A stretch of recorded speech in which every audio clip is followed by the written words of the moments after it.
বাংলার ঐতিহ্য লাঠি খেলা আজও বেঁচে আছে আমাদের নড়াইল জেলার বগুড়া গ্রামে। সবাই শিখছে এই খেলা বাচ্চা মিয়ার হাতে।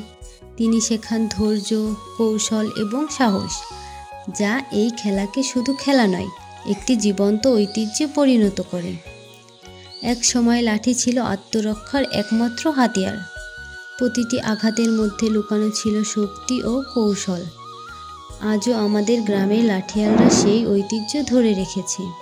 প্রতিদিন অনুশীলনের মাধ্যমে নিজেদের দক্ষ করে তুলছে। মাঠে বাজে ঢোল, লাঠির ঢকঢক এবং দর্শকের উল্লাস। প্রতিটি মুহূর্তে বোঝা যায় লাঠি খেলা মানে শুধু খেলা নয়, এটা সাহস, একতা এবং বাঙালিয়ানার প্রতীক। নড়াইল জেলার বগুড়া গ্রাম গর্ব করে এই খেলা নিয়ে। লাঠি হাতে যারা মাঠে নামে তারা শুধু খেলোয়াড় নয়, তারা ঐতিহ্যের রক্ষক। আমরা বাঙালি, আমরা অদম্য।